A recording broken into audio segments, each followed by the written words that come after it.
Welcome back, everyone, to days 6 through 10 of my OneBlock playthrough. I hope you enjoyed the last episode, and let's get into this video. On day 6, I continued mining through the ocean phase, getting some more diamonds along the way. At one point, an Elder Guardian spawned, which was pretty weird. I healed up after fighting it a bit and then hit it off the edge. I also got some dolphins, but I didn't have anywhere for them to go, so they died. My second monster party spawned, which came with a bunch of guardians, an elder guardian, and some drowned with tridents. All the guardians fell off the island, so I just had to deal with the drowns one at a time. At this point, I had an idea. I was getting really annoyed by how much damage and how long it would take for me to deal with the monsters, especially from the monster parties. So I decided to make a 2-high wall all the way around, and an Elder Guardian spawned not long after I did that, and it worked really well, so it turned out to be a pretty good idea.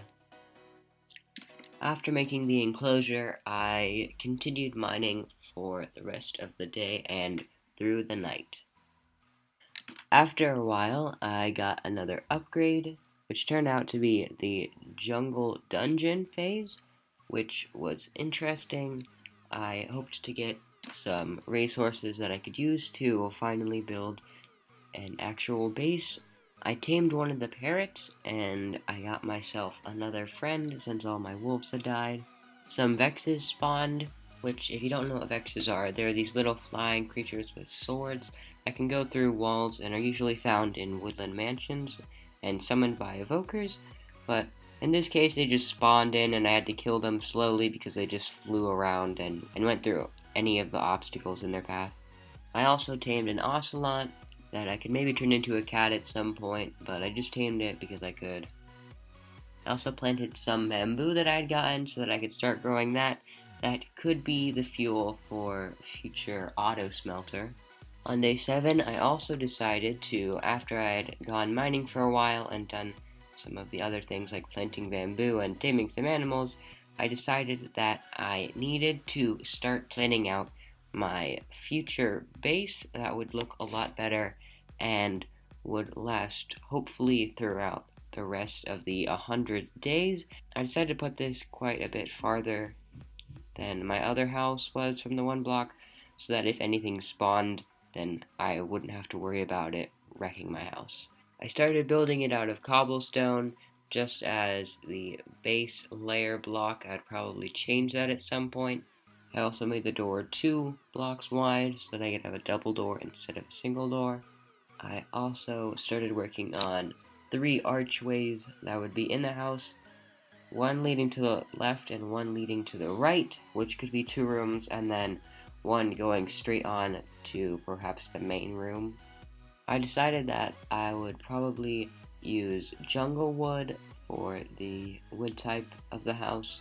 Maybe I'd use something else on the inside, but probably just jungle wood because I was in the jungle phase anyway, and I like the look of jungle wood. I also like spruce, but I decided to go for jungle wood this time. I also decided to go with a prismarine floor design because I had gotten a lot of that in the ocean phase, and it was an interesting block, so I decided to use it because I don't really use it for many other things.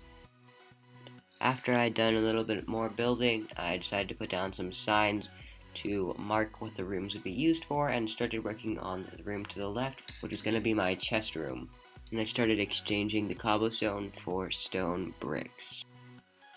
In the middle of the night, between day 8 and 9, I got my first panda, which was pretty useless to be honest because there was basically no point in having a panda, but I got one anyway.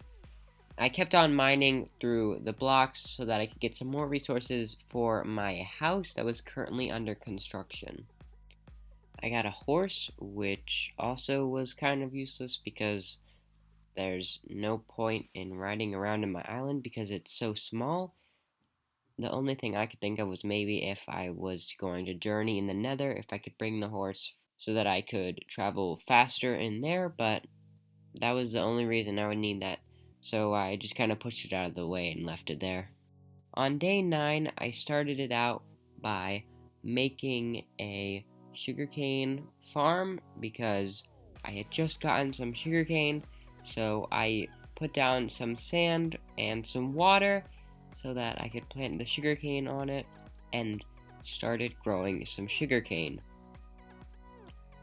I also continued mining so that I could get to the next phase. Another monster party spawned with some Vexes, witches, and spiders. I first focused on the Vexes because they could fly, then I killed the spiders, and I think the witches might have just fallen off or something because there weren't any left by the time I came around to fight them. I realized I had made the sugarcane farm wrong, so I switched it up and actually started planting the sugarcane on it. I continued working on my future base, and I decided that I was going to use jungle wood to look like support beams on the chest room. Unfortunately, I didn't have enough jungle wood to finish it, so I wasn't going to be able to finish it on day 9. I also switched out some of the cobblestone in that area for stone bricks and mossy cobblestone to give it more detail. I also wanted to get to the next stage on this final day of day 10 because I thought that'd be a nice exit into next video. So after I had worked on the base, I mined for the rest of the day.